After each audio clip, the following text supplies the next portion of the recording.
Oh, good. And your run-up show. And then this is someone's lavalier mic.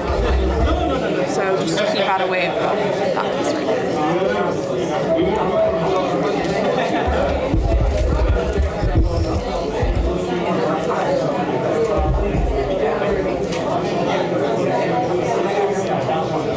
Do you want one of the labor folks lined up behind you, or do you want them to be sitting in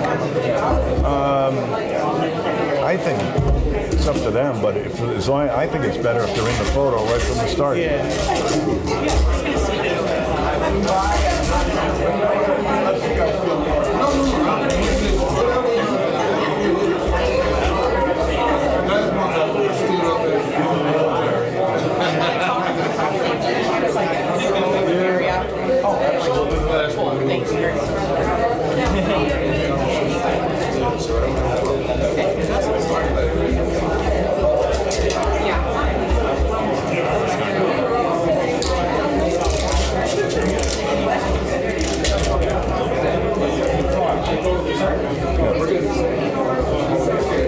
I don't think I need this. I think I can do this.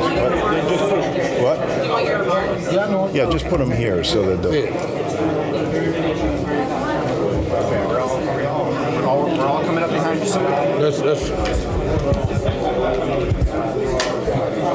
Okay, we're about to begin.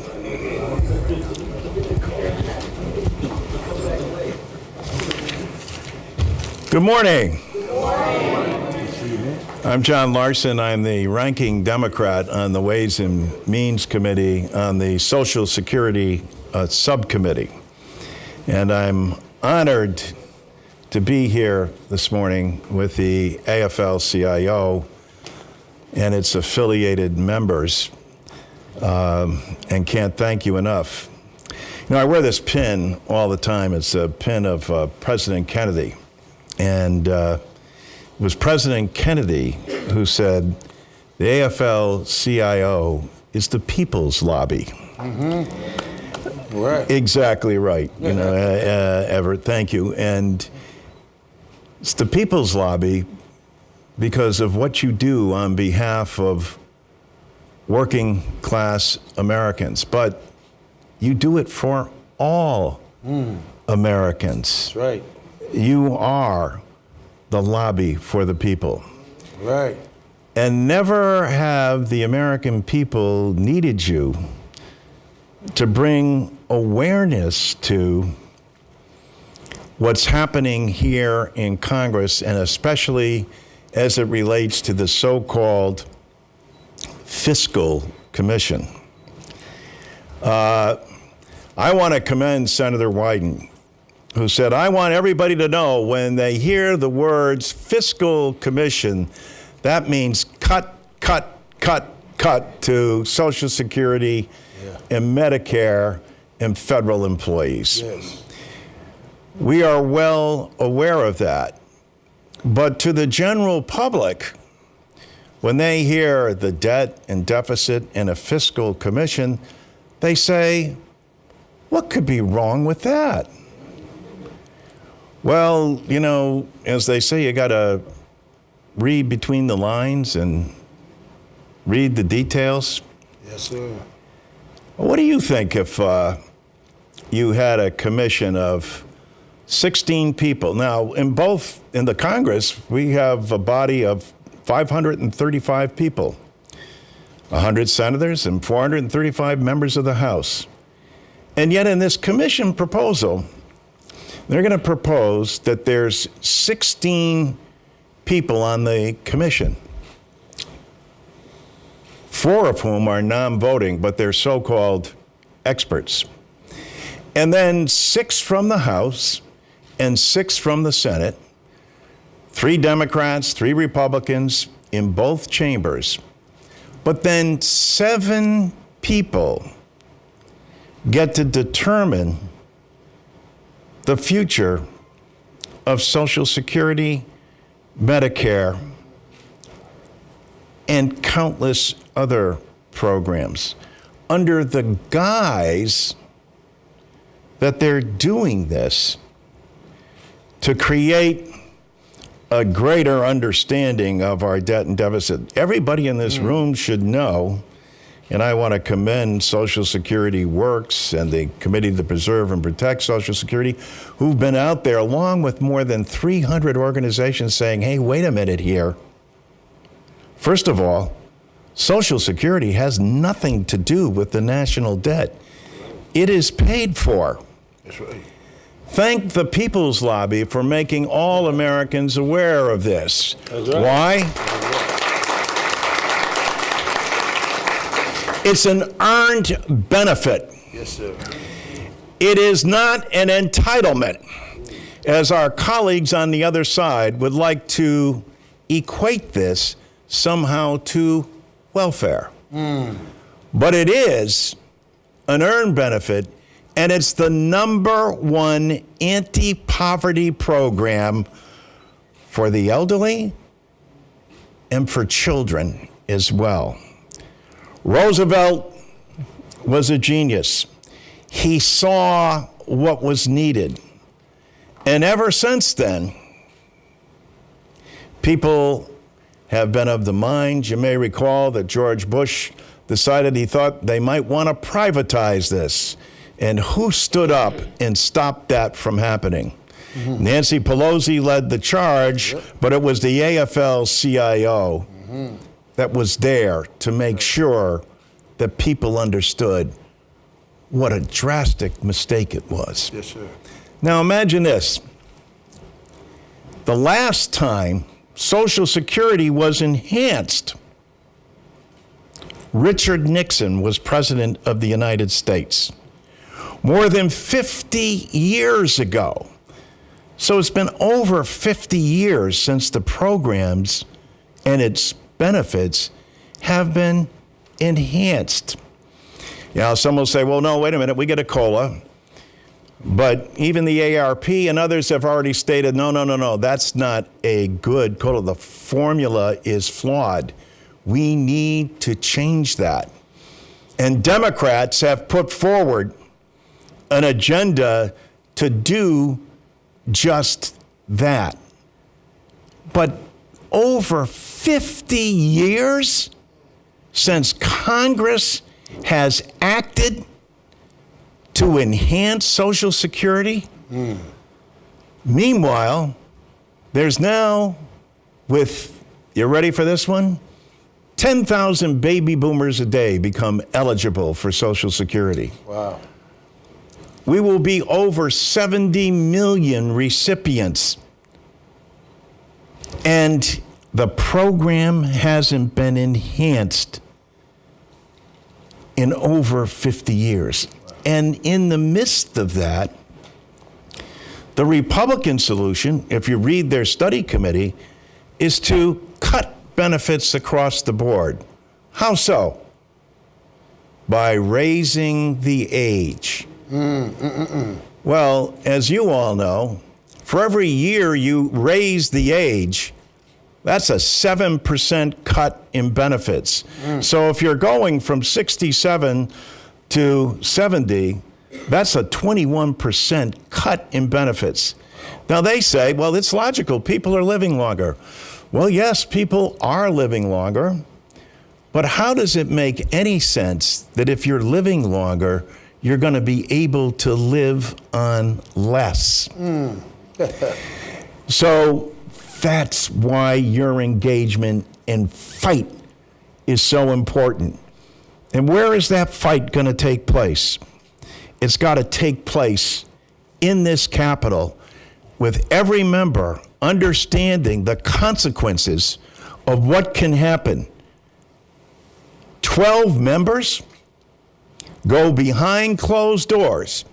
Oh, they say in the legislation they're going to have hearings, but not on anything specific in the bill. In fact, nobody gets to know what's in that bill until after they voted on it. And then it automatically goes to both floors for an up or down vote that's unamendable. Doesn't that sound very democratic to you so far? And as I said, they put the money in there to advertise what their results are going to be through the media to try to convince the public that this is the way to go. Nothing is more undemocratic. We need hearings out in the open on specific proposals so the public can see what's going on and everybody can add to that. We are a body of 435 people. Yes, sir. The Senate is a body of 100 people. We have how about we do something unusual in Congress? We actually vote. On Social Security and Medicare. Yes, sir. How about people do their job? And then, oh, yes, they say, well, we need to have people come together. Yes, we do. That's called a conference committee. Yeah. That's called a conference committee. And you come together and you sort through your differences after you have debated in public. Yes, sir. And the public has had a chance to provide input. And then we make a decision. We know where the American people are. We don't need a commission. We know that Social Security needs to be fixed. So yes, they should probably call this commission the Commission to Slash Benefits. Again, I'm proud of the president and the White House for coming out and say this results, it's tantamount to passing a death panel. Because that will be the impact on so many Americans. Now, speaking of Social Security alone, more than 40% of all the recipients of Social Security, that is the only benefit they have. Democrats are proposing on several fronts enhancing benefits for everyone, making sure that no one can no longer retire into poverty after having paid into Social Security all their lives, eliminating WEP and GPO, which has been unfair from the start, and paying for it. Yes, sir. That's right. Making sure that people on Social Security, some 23 million, will get a tax cut. How about we talk about average Americans on Social Security, retired in desperate need of help, getting a tax cut instead of major corporations and wealthy people. That's right. That's why. Yeah. That's why President Biden was right when he says we've got to lift the cap. How many Americans even know that there's a cap on Social Security? We're going to lift the cap on people over 400,000. Now, let me ask you a question. We did this the other day, right? Okay. All right. Raise your hand if you're making more than $400,000. Oh, wow. Shocked. What? I don't think there's a hand that went up here. I've yet to be in any forum, public or otherwise, where I've asked that question where anyone's hand has gone up. Bottom line is this. It impacts a very small group of people, and frankly, a number of them, when they've been questioned about it, said, I have no problem paying my fair share. I'm an American. Right. I'm an American. Yes. And this is our number one insurance program, the number one anti-poverty benefit for the elderly and for our children. And as all of you know, it's not just pensions. It's disability, and it's spousal and dependent coverage. It also is, and I say this to my Republican colleagues all the time, and we've got to pick up this mantle, the number one economic development program that we could pursue, the number one program that we could pursue to close the wealth gap. The average benefit a Social Security gets for a male is $18,000 and a female is $14,000. Nobody's getting wealthy on Social Security. Nobody's going out and buying stock options with the Social Security check. They are spending it right back in the districts, congressional districts that they live in. That's why it's the most important economic development plan. That's right. Speaker Johnson has 158,009 Social Security recipients in his district. His district gets $233 million monthly that goes to those recipients. Where do they spend that? Right back in their district. That's right. Right back at the local grocery store, at the pharmacy, paying for their rent or paying off their mortgages. But it becomes the economic development plan that's needed, and the money's going directly to people. So that money is all coming right back into our economy. Yes, sir. There is never a reason to apologize for this, and it doesn't do anything to our national debt because it is paid for. Yeah. So I'm grateful to be here with you today, and I thank everybody for joining us and for your work, because as President Kennedy noted, you are the people's lobby. And it's going to take this kind of effort to both stave off this so-called fiscal commission and then focus on saying, if you've got a plan, put it out there. That's right. Let's have a vote Yeah. on those plans. Yes, sir. And where do you stand? After more than 50 years of neglect, are you for cutting benefits or enhancing and improving them? All right. And then let's do it the good old-fashioned way. Let's have a vote. You got a better idea, put it forward. We're happy to put our ideas out there and to do it in the open and in public, so people get an up or down vote. Yes, sir. But now the question is making sure that this commission doesn't slide itself in to one of those must-pass bills that are circulating right now currently. So the next several days are going to be vitally important as we approach the March 1st deadline again for whether government's going to stay open or not. That's right. And so we have to be eternally vigilant. No one has been more so than Robert Graves.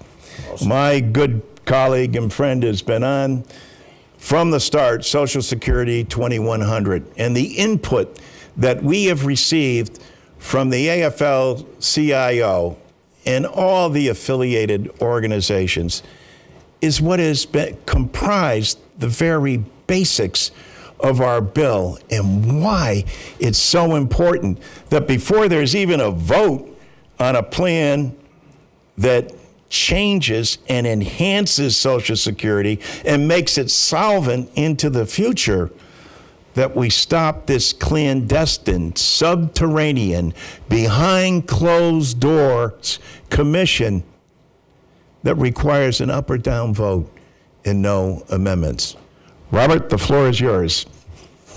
Thank you.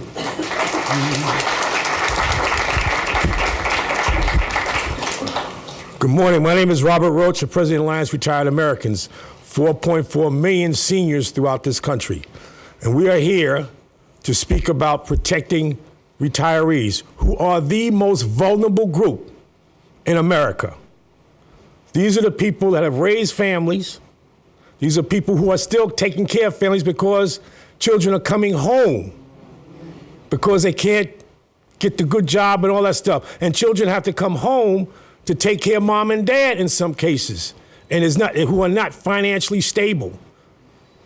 This is a benefit that was paid into by these people, by all of us, and now they want to take it away. But if they take it away, it's not taken away from individuals, it's taken away from the family. And when you take away from the family, you adversely impact the family from progressing to the next step. And their children. And what is happening is, where the situation is where people have been systematically left behind, this commission will take them further behind. People who have not kept pace with the economy because the CPI doesn't meet the standards of today. People who have Social Security has been taken up, Webb, taken away from people. So these are the people who have worked hard, paid their dues, lived by the rules, and now they're being told there's going to be a secret meeting to figure out what happens to them. No secret meetings. We want to know who's voting and what they're voting for so we can hold them accountable at the ballot box. This whole idea of the secret meeting is to insulate certain people who want to vote against us from it being publicly known. No, we want to know what they're doing. We want to know who's standing with us. We want to know who's against us so we can take the appropriate action and get some new people. Yeah. Okay? So either we get this done now, either we stop this foolishness now, we must take to the phones, emails, whatever it is that you do, to legally and peacefully oppose this foolishness. Okay? This is just something to say. Let me tell you, one of the most financially geniuses of our times, a guy named Warren Buffett. You may have heard of Warren Buffett. Mm-hmm. In 2005, they went to Warren Buffett and said, how can we fix Social Security? Make it. He said, scrap the cap, take that limit off, and fixes the problem. We all know this. There's been studies on this. We can scrap that cap. We can lift benefits for the most important people, the people at the bottom, lift from the bottom, and then we could increase the benefits, and it'll be solvent for the next 50 or 60 years. This is not brain surgery. This is just an idea so people can avoid doing what's right by the people. I want to thank Congressman Larson for being a champion, for coming to our meetings, talking to members, and being out there. And I want to say publicly that Congressman Larson speaks for the 4.4 million members of the Alliance Retired Americans. We stand with Congressman Larson today. We will stand with him tomorrow until this job is done. He's our friend. I can't give you any more details than he gave you. I can only tell you the time to fight is now. And the time to stand up to all these people who want to secretly vote against us. I was shocked the other day when it came out that the congressman said, listen, I haven't had a raise in so many years. We need a raise from $174,000 a year. What about the people on Social Security who haven't had a decent raise in so many years? What about the people who pay their salary for so many years? So, Congressman, I want you to know we stand with you today, and we will continue to stand with you. And it's timely now that we get to work, that we stand and get to work and get out there and do what we have to do, as we've been doing with our launch. Maybe you've seen some of the stuff we've been putting out from my executive director, Rich Fiesta, every day, every other day, getting the stuff out there. We're in the fight, and we ask others to join in the fight.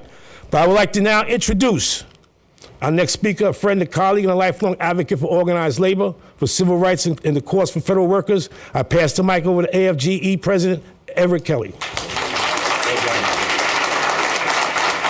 Thank you. Good job. Good morning, my brothers and sisters. Good morning. I'd like to take this privilege, though, if you don't mind, first of all, to recognize members of AFGE who has traveled into Washington, D.C. this week from all across the country. Okay, can I just give a shout out to them? And at least 9 of our executive board members are with us this morning. We appreciate you. But I want to endorse the comments from my good friend, Representative John Larson, and the other leaders here today for the 750,000 federal and D.C. government workers that I represent, that our union represent. You know, we have no greater champion in Congress than John Larson. Now, the whole premise of this proposed fiscal commission is a sham. Not only is it a sham, it's a disgrace. Contrary to some popular beliefs, Congress does not have much of a spending problem. You heard what I said? Congress does not have much of a spending problem. Compared to our great wealth as a nation, our government actually spends less than almost all of our peers. We have fewer civilian federal employees today than in 1960, while the American population has almost doubled. What Congress does have is a revenue problem. Right? Specifically, the present majority extreme unwillingness to make the super rich pay their share. That's a revenue problem. Not just this year, but year in and year out. And this is reflective in the growing national debt, right? Since the late 80s, the debt has grown by more than $30 trillion. But the wealth of the wealthiest has grown by more than $40 trillion. Should I say that again? I said that since the 80s, the debt has grown by more than $30 trillion. But the wealth of the wealthiest has grown by more than $40 trillion. Something's wrong with this picture. Now, that's what our national treasure has gone, to pay for wars and, other tax cuts after another, while people like our members at FGE and in the AFL-CIO get tax scraps. But when it comes to billionaires, Congress generously truly know no limits. Now, our members know, and they know quite well. They know what a fiscal commission means, right? Because we've lived through that. We've lived through more than one. We lived through more than one kind. We lived through the Simpson Bowl, right? The BRACs and all of these sequestration, all of these things that were the results of this fiscal commission, right? The new commission plans mean federal pay freezes. What do y'all think about that? A commission means retirement cuts. What do you think about that? A commission means sequestration. What do you think about that? And yes, a commission means devastating cuts to Social Security and Medicare that John Larson has spent his life carefully defending. And we should salute him this day for what he's bringing forth. Now, these, my brothers and sisters, are the bedrock programs our middle-class members rely on. They have dutifully paid into every 2 weeks for their entire working life. They paid for this. The proposed commission breaks our nation's promise to these patriots who serve the American people. And I pray diligently that there is no commission. But if God forbid there is one, I have a word for our friends on the other side. And here's what I think. I speak for all of organized labor. We will work night and day. Are y'all gonna work with me? Yeah. We'll work night and day and make sure that this commission become exactly the tax trap that conservatives are afraid of. Won't we do it? Yeah. We will work night and day. That it votes to finally raise revenue from super wealthy individuals and corporations and repeal the Trump tax cut. That's what we'll do. And breaks the stranglehold that tax privileged conservatives held for many years in this House. But what we will do, we'll stand up and we'll fight against it with everything in our body. Brothers and sisters, I hope that you'll stand with me. And now I would like to welcome to the stage my friend and my brother Will Addick. All right. Thank you so much, Aaron. My name is Will Addick. I'm the Executive Director of the Union Veterans Council. We represent 1.3-ish million working veterans across the country right now. And we're an organization here to fight for America. When I signed up to serve my country at 17, I didn't sign up to defend millionaires and billionaires. I raised an oath to the Constitution of the United States and our democracy. Yes, sir. Right, and every single one of us. Thank you, Will. Thank you. What I found since I left the military is I get to fight just as hard for the American people by being an advocate for everybody, not just the veterans, but everybody. And you got to understand the veterans community is something that's always supported in the United States, especially from the other aisle. They love to talk about how they support us. They love to put little yellow stickers on the back of their cars. They love to take pictures with us, right, Everett? Yes, sir. They do. Yeah. But last year, we had to spend the first half of the year fighting against 22% budget cuts to veterans benefits. We've had to stand up to fight against so many cuts to Social Security and Medicare. People don't realize 14% of all adults that use Social Security are veterans. So when you start talking about an undemocratic, in the dark commission, we know what that's about. Yes. First of all, that's not democracy. No. We have these tools that have been given to us by our founders to be involved. And what we've seen right now is people trying to take that power away from the American people. and it's shameful. Some of the things that we have to think about is Medicaid and Medicare. Yes, sir. Again, people don't realize these are taxes that are on board. Veterans aren't dummies. The American people aren't dummies. Yes, sir.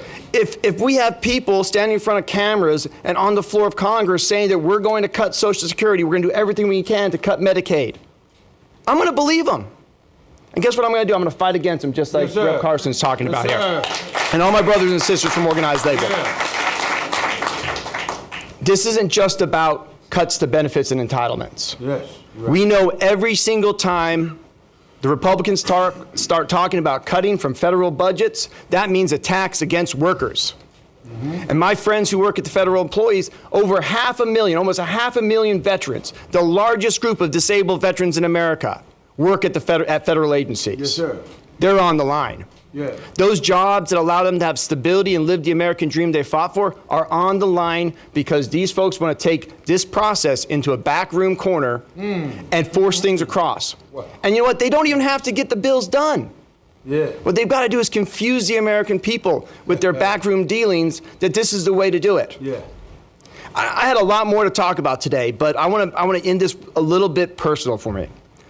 Tomorrow I'm going to drive home to Illinois to take care of my mom. Last year she had a really bad stroke.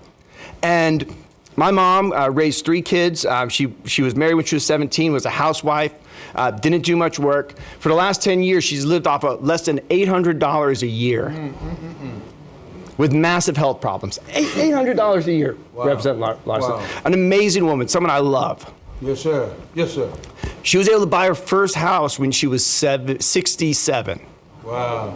A very small house, maybe worth about $20,000 in Southern Illinois. One of the most proudest moments of her life. Yes, sir. Yes. I've got to go home and sell that house because she's in a retirement home, and because of the rules, because of the lack of finances, for her to be able to live in a good facility, Yes, sir. Yes, sir. That's right. she's going to have to sell the one thing that brought her so much joy, the pride of that house. That's who these folks are attacking. Right?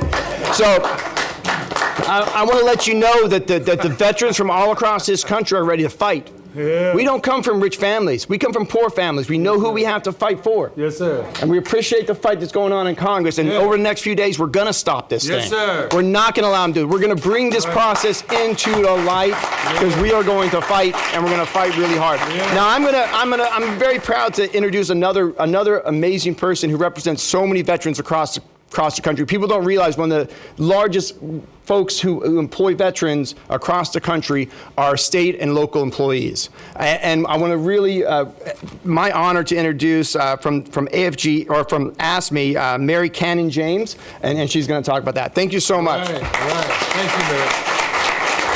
All right. Good morning. On morning. behalf Good morning. of the 1.4 million members of the American Federation of State, County, and Municipal Employees, AFSCME, it is an honor to stand alongside Congressman Larson and our labor allies today, urging Congress to oppose fiscal commission proposals that would be harmful to workers and their families. My name is Mary Cannon James, and I live in Davenport, Iowa. I am a proud AFSCME retiree, and I am the president of AFSCME Chapter 61 retirees, covering the great states of Iowa, Missouri, and Kansas. I am 75 years old, and I am still working full-time. Let me repeat that. I am 75 years old All right. and still working full-time, Thank you. even though, by all accounts, I should be enjoying retirement, spending time with my son, focusing on my health care, being involved with my community. But instead, I am struggling to make ends meet, like so many other retirees that I know. I started working for the state of Iowa while I was in college at 19 years old. I worked and played a meaningful role in the workers' lives in Iowa as I conducted unemployment insurance hearings. After 35 years, I finally decided to retire.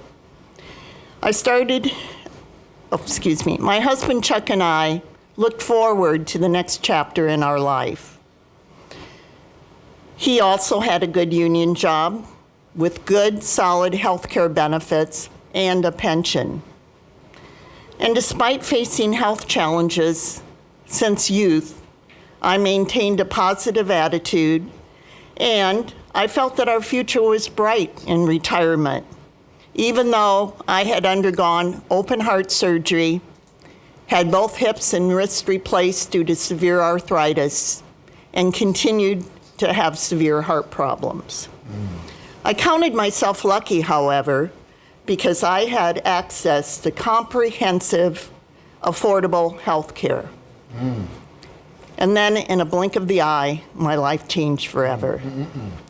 On February 11th, 2013, my husband Chuck died in a snowmobile accident at the age of 61. There are no words that will describe that loss. And then, a few years after Chuck passed away, the U.S. Supreme Court stripped away his hard-earned health care benefits for retirees that I depended upon for my insurance in a case known as Case New Holland, CNH versus Reese. I quickly realized after that I needed to make final adjustments in order to pay my bills and to attend to my health care needs. Therefore, back to work. I am grateful for Social Security and Medicare, but they are not enough to let me cover my bills, which include my supplemental premiums and my health care costs. I had periodontal surgery just recently for a cost of $3,800, and it was not covered by Medicare.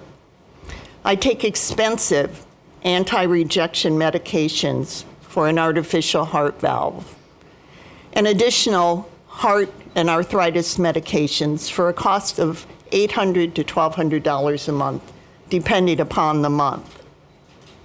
I'm also in physical therapy right now 3 times a week as I'm waiting for a complete shoulder replacement. Thankfully, insurance and Medicare covers 50% of that, but I pay $135 a week out of pocket. As you can see, medical care quickly escalates. Yes. Social Security helps, but I am barely scraping by to make my house payment, my car payment, pay for my prescriptions, and the bare necessities of life. And in addition, I have a special needs son that I have to help support. Thank you.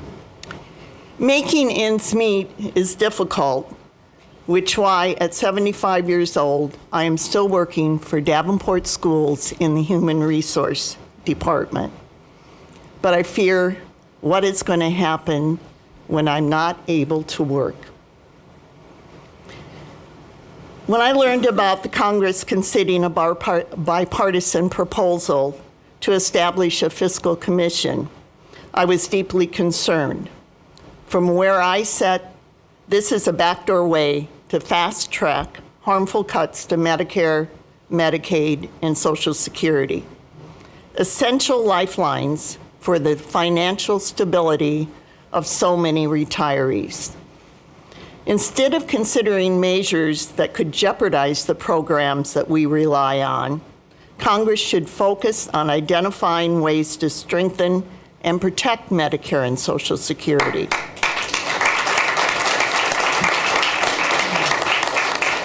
These programs are not just numbers on a budget. They are vital for my well-being and those of so many retirees. A balanced approach is needed to solve our nation's economic concerns, but I urge policymakers to consider alternatives that don't reflect on a deficit-focused approach, which could be cuts to childcare, nutrition, workforce training, and public health. I do support proposals that require corporations and the wealthy to pay their fair share, rather than relying solely on spending cuts to crucial programs that the retirees depend upon. The potential cuts to key programs are not just abstract concepts. They directly affect retirees and their families. I believe Congress should identify policies that address the nation's fiscal issues without jeopardizing the well-being of retirees. We need a thoughtful approach that ensures financial stability for everyone, not just the privileged few. That's right. But the Fiscal Commission is not it. Thank you. All right. I would like to introduce Secretary Treasurer Ingram from the FT. Thank you. How good, is it good morning? Good afternoon, right? Or good morning. It's good afternoon somewhere. Yeah. Listen, thank you, Mary, and the Green Machine for being here. We appreciate AFSCME for being here. Thank you, Representative Larson, for being our champion today. We appreciate you for shining a light on this particular issue. I want to thank my good friend Everett Kelly, who spoke so strongly that he shut the lights off in this place. Our veterans, mail handlers, our retired Americans. I find joy today because I'm standing with friends. Yes, friends who understand and believe that you should retire with some modicum of respect. Yes, sir.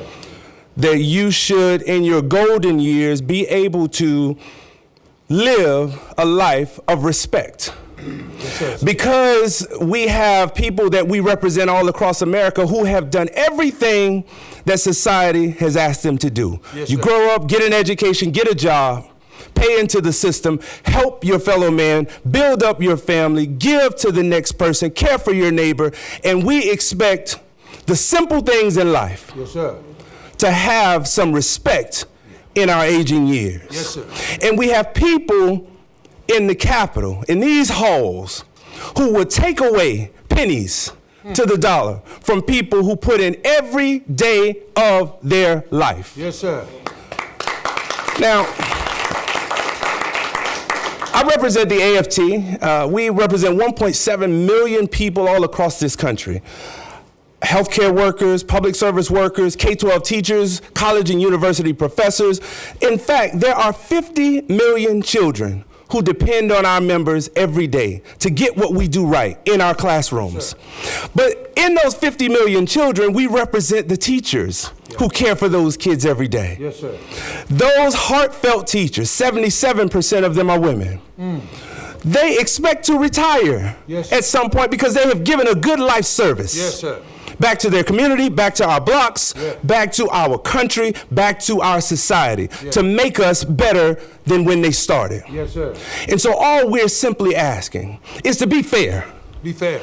Be fair to the folks that pay into a system. Yeah.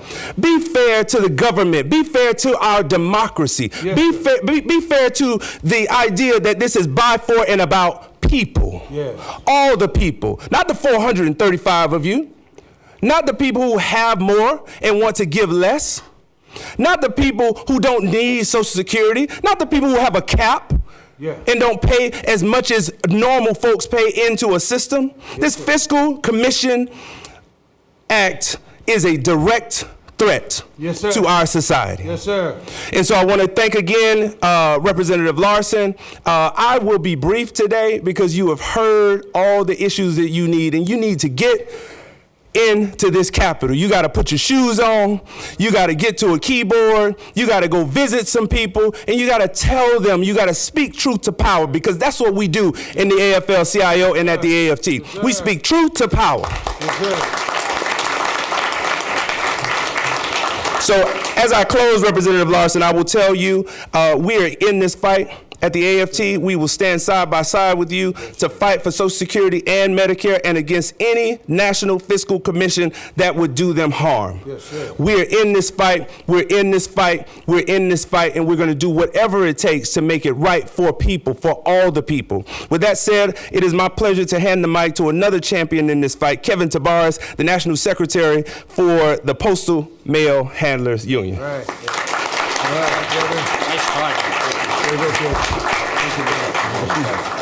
morning. It is still morning, right? Well, I'm Kevin DeBarris. I'm the National Secretary Treasurer for the National Postal Mail Handlers Union. Our members work all across this country of ours, processing and sorting mail. So if you mail it, we move it. So besides email, you can mail to your representative. I'm sorry, I'm old school. So we all start our careers with the Mail Handlers Union, with the Postal Service, thinking we're going to earn a living with benefits. Now, the idea of fiscal commissions have always started with really good intentions. Americans across the country often express concerns over federal spending and how it will impact them. Historically, fiscal commissions just result in targeting hard-working, middle-class citizens. In 2001, a fiscal commission recommended privatizing Social Security. Our members rely on Social Security as an important part of their retirement. This would be disastrous for those of us who rely on this benefit that they paid into their entire careers.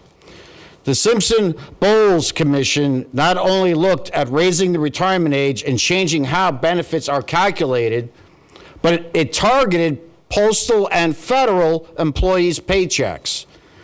Newly hired mail handlers now have to make greater contributions to their retirement than their older coworkers.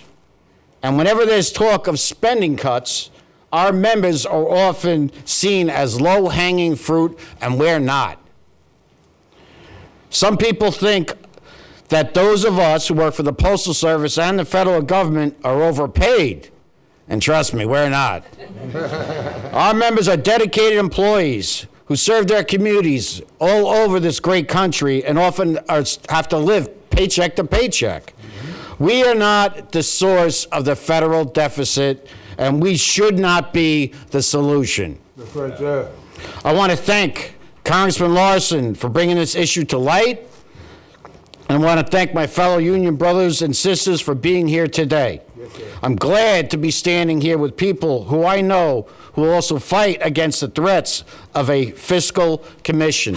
Thank you very much. Thank you. Now I want to turn it over to Congressman Larson. Thanks, Kev. Thank you. Well, thank everybody. Just a couple of brief comments. Other people I want to mention and thank.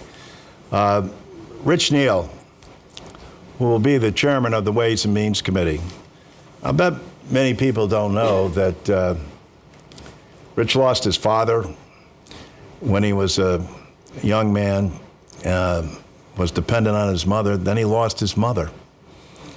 And after he lost his mother, his grandmother took care of him.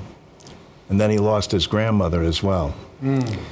There's nobody who understands the impact that Social Security has better than Rich Neal, who is 1,000% behind making sure that this commission does not go forward. So is Hakeem Jeffries as well. I have made it a point to go around to all of our leaders and talk to the Senate leaders as well, because if this thing is going to slide in, it will slide in on some kind of must-pass legislation. And we can't let that happen. That's right, sir. And that's why we've got to get that commitment. And then from every member who you can knock it. Now, I make these cards for every member of Congress so that they know specifically. And I'm glad to share them with anyone who wants them. So when you're knocking on their door, you can say, and oh, by the way,